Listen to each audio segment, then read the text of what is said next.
si la constitution ivoirienne a déterminé que c'est le Conseil constitutionnel qui doit, en dernier ressort, donner la décision finale dans un processus électoral.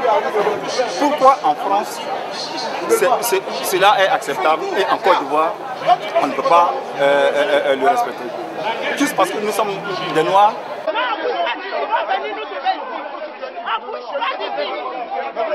On est là pour la marche, pour soutenir le président Laurent Gbagbo.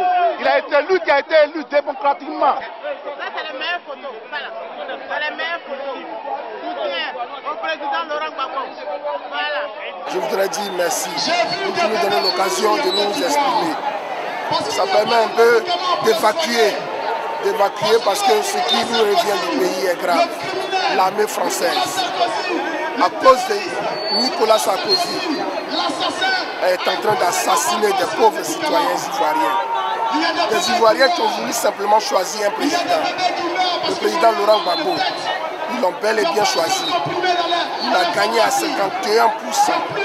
Il a battu Ouattara. Qu'est-ce qui se passe? Depuis 2002, la rébellion est rentrée dans notre pays, tuant des gens dans des camps militaires nuitamment. Le 19 septembre 2002, rappelons-nous bien. Et c'était la France, avec ce même Ouattara, qui était derrière cette rébellion. Presque 10 000 morts. Ils se sont repliés à Bouaké.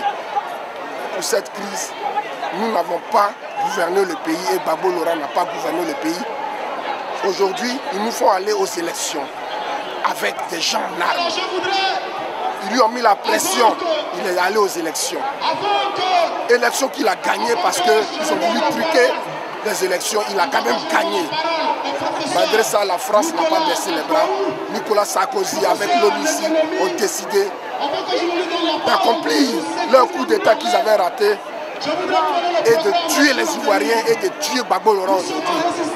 Ils sont en train de bombarder le palais. Ils ont tiré sur des camps militaires où des enfants, où des familles habitent.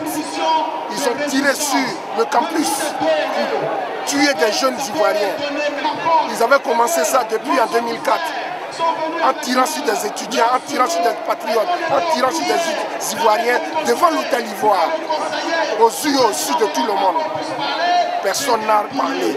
Aujourd'hui, ils sont en train de décimer des villages entiers. Djokwe, on n'en parle pas. C'est un carnage. Moi, je pense qu'au jour d'aujourd'hui, l'affaire est devenue trop grave pour qu'on puisse reculer. À chacun son pays. Moi, mon pays, c'est la Côte d'Ivoire. Donc, je pense que j'assume mes propos. Aujourd'hui, on voit que la France nous a attaqués ouvertement. Mais cette France même qu'on disait qu'elle était derrière, qui manipulait tout, aujourd'hui elle attaque directement. Mais pourquoi? Parce qu'il y a un adversaire qu'ils ont choisi pour pouvoir attaquer, pour pouvoir détruire le pays. C'est pas grave. Mais au jour d'aujourd'hui, Gbagbo est président. Ils veulent pas, on est avec lui. Et ça, ils ne peuvent rien changer. Même si c'est dans 20 ans, dans 40 ans, on va le soutenir. Et puis, on n'est plus là. La France-Afrique, c'est mort. Avec tout leur état d'esprit, c'est mort. C'est-à-dire, aujourd'hui, c'est la Côte d'Ivoire, donc il y a beaucoup de gens qui sont là, qui sont contents, qui rigolent. Mais on s'en gaba. Notre Niaga, là, on va aller jusqu'au bout. Parce que la Côte d'Ivoire, là, c'est pas ça. C'est pas là où on tue les gens, on essaie de masquer tout ça. Mais la vérité commence à sortir. Et cette partie-là, on ne peut pas laisser aussi. C'est ça qui est réel. Gbagbo est président, il est président. Moi, je pense qu'on doit le laisser travailler. Et puis après, on verra. Le reste, là, c'est les détails. Mais la France vient ouvertement, elle attaque. Ils ne pourront rien. Ça veut dire qu'ils ont perdu. Avant, ils faisaient plein de trucs. Au temps de Kwame Nkrumah, au temps de Lumumba, ils ont fait plein de trucs. Et puis personne n'a pu réagir. Mais aujourd'hui, il y a Internet, il y a tout. Même quels que soient les comptes vérités qu'ils balancent, nous on est prêts à sortir la vérité. C'est pour ça qu'il dit les frères, quel que soit votre mouvement, votre moyen de communication, faites passer le message. Parce qu'il n'y a rien. Devant là, c'est maïs seulement. Sinon, on est réel à eux. Et tu vois ce que je veux dire? Parce qu'au jour d'aujourd'hui, l'histoire est trop grave. On ne peut plus reculer. On est cramé à eux jusqu'à demain matin. C'est-à-dire, on est au corps à corps. Ça fait combien de temps ils bombardent tout ça, mais Gbagbo, il est réel. Ce n'est pas quelqu'un qui a sauté les murs. En place, il n'y a pas une question d'athlétisme dedans. Il est réel. Et puis il a des couilles en or. Et c'est ça qui est réel. On veut un président qui peut représenter. On ne veut pas des fuyards, on ne veut pas des gens qui travaillent pour l'Occident. Hé, papa, moi je suis ici et sais comment ça se passe. Sinon, il n'y a rien. On va se battre tous les jours à l'image de notre président. Parce qu'on dit, on voit la réaction d'un peuple par rapport à celui qui le guide. Et nous, notre guide là, c'est Laurent Gbagbo. Et lui, il nous montre la résistance. Et donc ce combat-là, c'est un marathon. On ne va pas reculer. Ils ont commencé, non, nous on va finir. Ce qui est sûr, on aura la victoire grâce à l'Éternel. Le reste là, c'est des détails.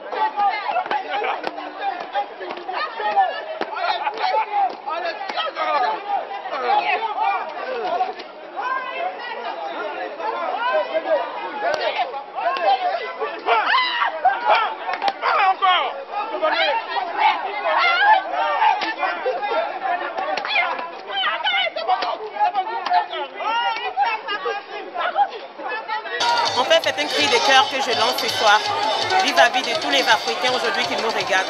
Le combat que mène Laurent Gbagbo, c'est un combat pour toute l'Afrique. En fait, quand les gens ils disent, les gens ils ne comprennent pas. On a besoin aujourd'hui d'un leader en Afrique. Parce que quand on parle de l'Union européenne, quand on parle de communauté internationale, ça sonne dans nos oreilles. Pourquoi on ne parle pas aussi de l'Union africaine? Pourquoi les gens ne se soudent pas sincèrement? Pourquoi doivent-on toujours subir? Pourquoi? Il est temps qu'on se réveille. Vous voyez aujourd'hui, Martin Luther King, il a lutté pour qu'aujourd'hui en Amérique, on a un Africain comme président. Obama, il est venu, il nous a déçus. Tous les Africains sont déçus parce qu'il est venu, il fait la politique pour les Américains et non pour les Africains. Aujourd'hui, on doit se souder en fait pour que nous aussi on se lève, pour qu'on s'affirme aussi comme les Européens le font, comme les Américains le font. Ce n'est pas le combat seulement de la Côte d'Ivoire. Les présidents aujourd'hui européens, ils s'associent pour pouvoir nous tuer. Des innocents qui n'ont jamais mangé, qui ne mangent même pas leur temps. Des gens qui ne sont jamais allés voter, qui ne savent même pas écrire ni lire, qui n'ont jamais vu Sarkozy, qui n'ont jamais vu Alassane, qui n'ont jamais vu Gbagbo. Ils sont tués, ils prennent des pots cassés à Diopoué, dans tous les villages possibles. Pourquoi? À cause de la politique? Pourquoi? À cause d'Alassane? Pourquoi? À cause de Gbagbo? Il est temps qu'on se réveille. Il est temps qu'on se réveille. On a fait été traumatisés. Ça fait 9 ans. Il y a des enfants qui sont nés dans ça. Aujourd'hui, ils ont 9 ans. Ils voient ce qui se passe. Il est temps qu'on se réveille, les frères. Il est temps qu'on se soude de manière sincère. C'est vraiment un cri de cœur que je lance surtout à nous les Africains. Nous qui ne sommes pas unis, nous qui sommes hypocrites envers nous. Ce n'est pas le moment. C'est le moment de finir. Et avec Dieu, je pense qu'on va y arriver. Merci. Aujourd'hui, vous êtes supportés par des gens, des croque-morts qui sont bientôt morts. Ceux-là qui avaient appelé le SOPI, qui veut dire changement en Wolof, pour que la population de les mettre au pouvoir. C'est ceux-là aujourd'hui qui aident Nicolas Sarkozy, la fausse licorne, pour tuer ceux qui les ont mis au pouvoir au Sénégal. Vous devrez avoir honte, président africain. Vous devez avoir honte, président africain. Vous devez avoir honte, président africain. Vous devez avoir honte, président africain. Vous êtes la honte de l'Afrique. Vous êtes la honte de l'humanité. Mieux de mourir digne. C'est ça aussi. Vous êtes général, BNP, Crédit Lyonnais, retirez votre argent de là-bas. Cherchez d'autres banques, cherchez d'autres structures bancaires. Et vous allez voir, avant de créer un petit étouffement. Parce que ce sont vos petits argents qui prennent pour faire la guerre à la Côte d'Ivoire. Vous avez vu? Ils devaient attaquer la Côte d'Ivoire. Il y avait un puissant qui était dans un pays. Parce que le gouvernement a connecté à son peuple qui est dans un pays. Ils ont supprimé leur pays et ils nous ont mis une télé rebelle. Résignez votre abonnement.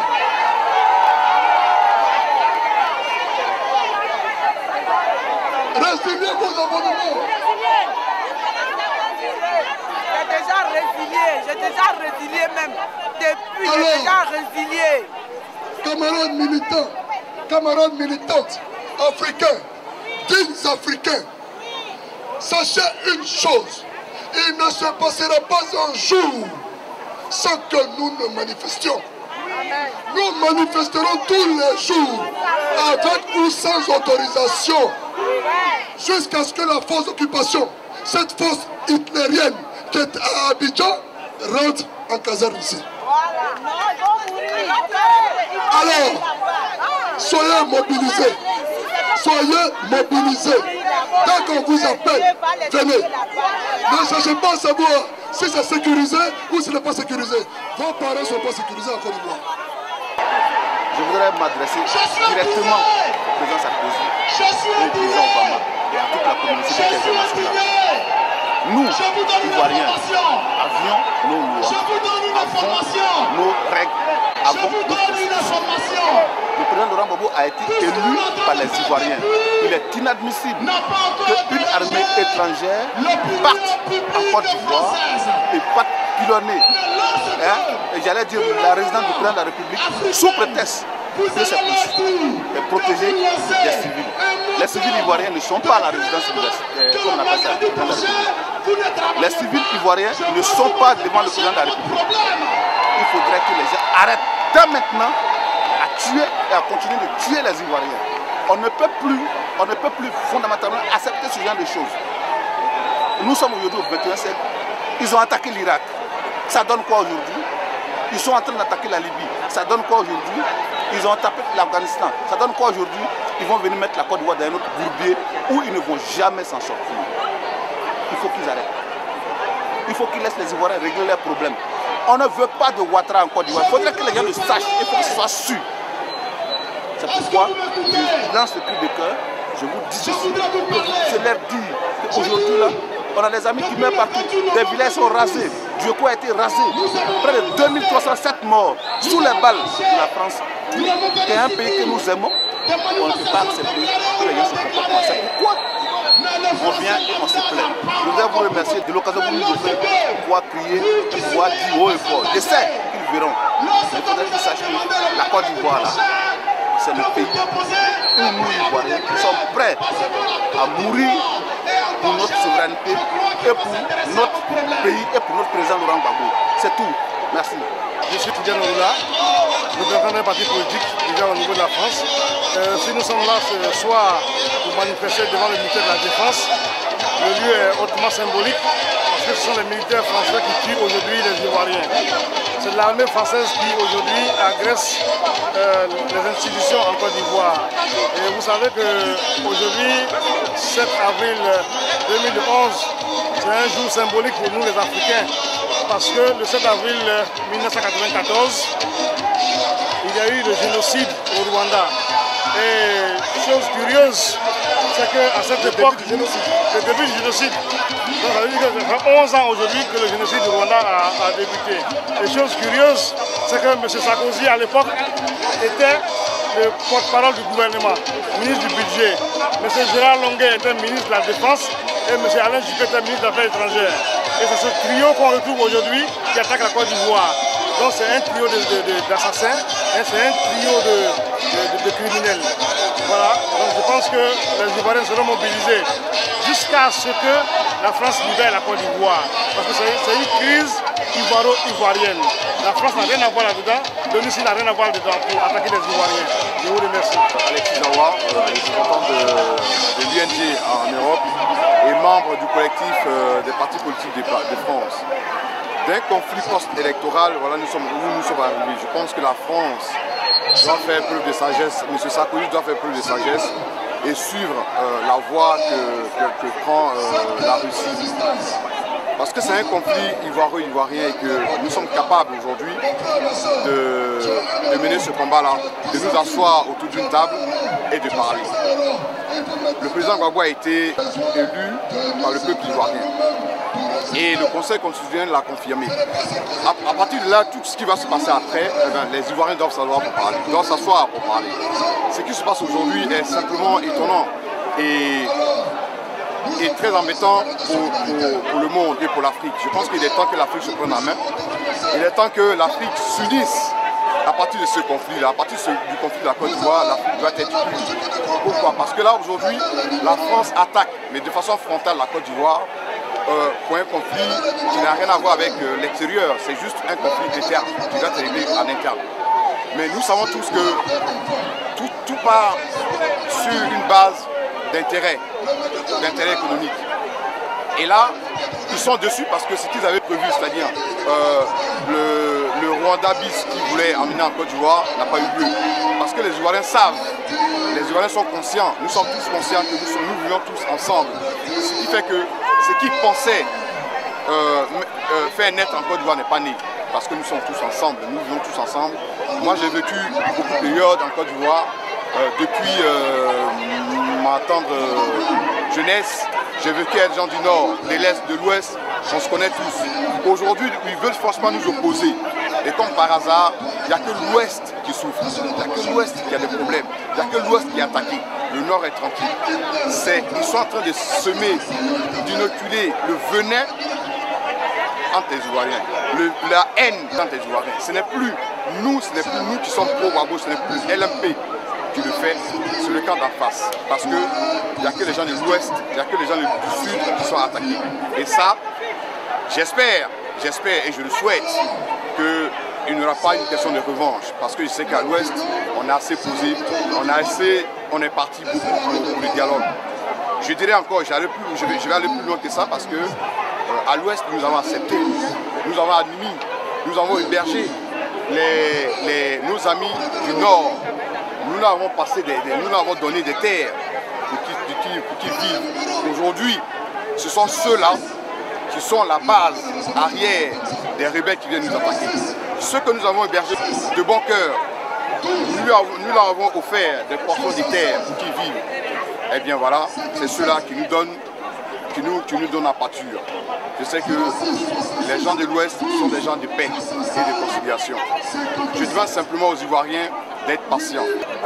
Nous sommes venus ici, c'est une marche de soutien au président de la République, Laurent Gbagbo, une marche de soutien au peuple ivoirien, parce que nous sommes vraiment indignés, nous sommes venus protester contre les tueries perpétrées par l'armée française, et ça ce n'est pas bien. Nous venons de voir que jusque-là, ceux qui détruisaient la Côte d'Ivoire, ceux qu'on appelait des nageurs, dont on voyait le dos, c'est-à-dire qu'aujourd'hui ils opèrent à visage découvert. Nicolas Sarkozy veut tuer le président de la République. Nicolas Sarkozy veut exterminer le peuple ivoirien. Il y a eu un carnage dans la résidence du président de la République et dans les casernes. Il y a eu un carnage dans l'Ouest. C'est un génocide organisé. Et ça, nous disons non. Nous sommes indignés. Mais je suis choquée. Et nous sommes choqués. Nous sommes choqués. D'autant plus choqués qu'il s'agit de la France. La France a colonisé la Côte d'Ivoire. Et il y a des relations qui existent entre les Ivoiriens et les Français, entre l'État ivoirien et l'État français.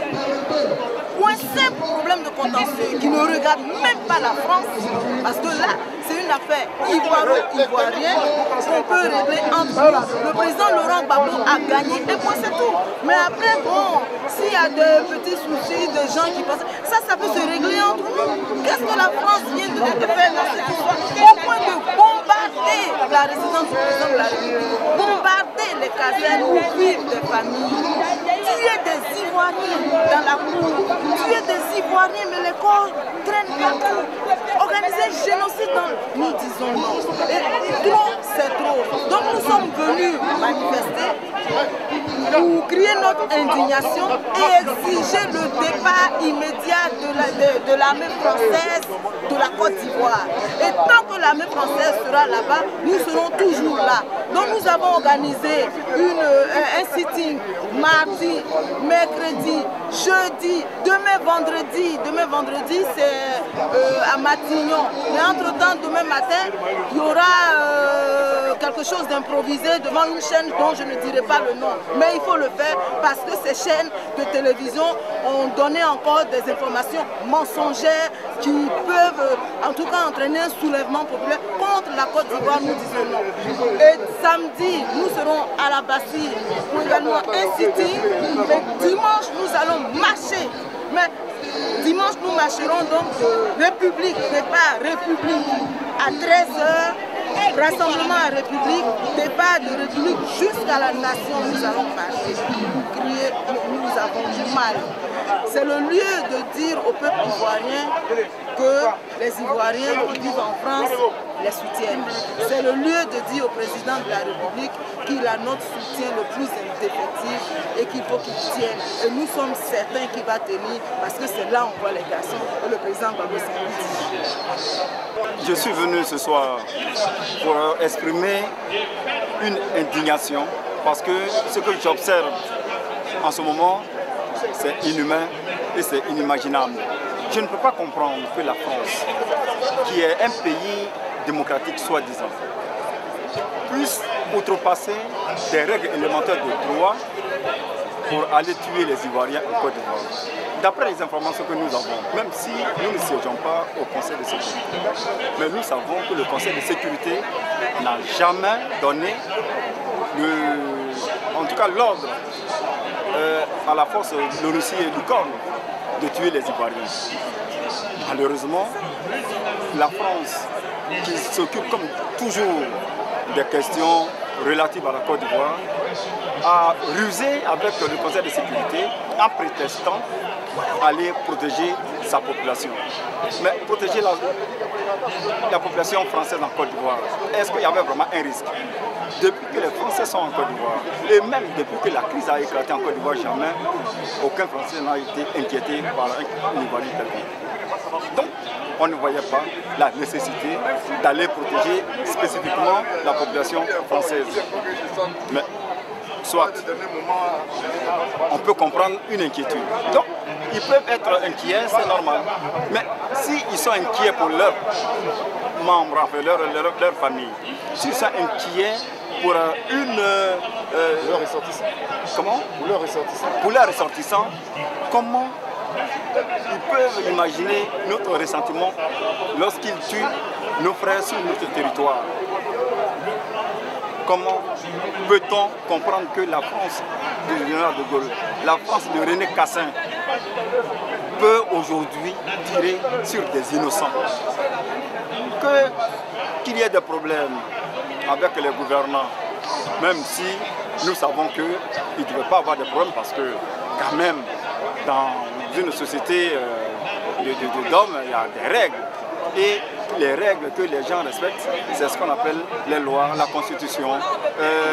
Pour certaines personnes, on parle de jurisprudence parce qu'il y a des lois qui ont déjà été appliquées ou bien des usages dont on tient compte pour régler un certain nombre de problèmes. Pourquoi, pour la Côte d'Ivoire, on ne peut pas respecter les droits? Si la constitution ivoirienne a déterminé que c'est le Conseil constitutionnel qui doit, en dernier ressort, donner la décision finale dans un processus électoral. Pourquoi en France cela est acceptable et en Côte d'Ivoire on ne peut pas le respecter? Juste parce que nous sommes des Noirs, ou bien c'est parce que nous sommes des Africains et les gens croient que nous dormons dans les cases ou dans les bois? Non, ce temps-là est révolu. Les Africains sont partis à l'école comme les Français, dans les mêmes écoles que les Américains, et je crois qu'aujourd'hui, il appartient aux Africains de prendre leur destin en main. Et c'est cela que Laurent Gbagbo initie au niveau de la Côte d'Ivoire, mais en tout cas c'est un principe, sinon une expérience qui doit servir à l'Afrique. Même si aujourd'hui, ils pensent que tuer Laurent Gbagbo va arrêter le processus, c'est faux. Plus ils mettent la pression sur Laurent Gbagbo, plus nous sommes motivés pour que l'Afrique ait une voix et que désormais les Africains puissent s'exprimer sans crainte et que les Africains fabriquent leurs propres lois qui doivent s'appliquer à eux. Et on n'est plus dans une configuration, dans un contexte où ce sont les Français ou les Américains qui doivent nous dicter ce que nous devons faire. Je crois qu'aujourd'hui, comme ça sera demain, pareil, les Africains qui sont en France, les Ivoiriens qui sont en France, vont toujours marcher pour protester contre le comportement arrogant, le comportement impérialiste de la France vis-à-vis des pays africains et en particulier vis-à-vis de la Côte d'Ivoire. Je voudrais vous remercier, monsieur le journaliste, pour l'occasion que vous me donnez pour exprimer ma colère, parce que je suis très en colère vis-à-vis de la France, très en colère vis-à-vis de Nicolas Sarkozy, et très en colère vis-à-vis des groupuscules de personnes qui parlent au nom des autres et qui pensent qu'ils ont le droit de vie ou de mort sur les plus faibles. Ce moment est révolu et je crois que nous résisterons jusqu'au bout.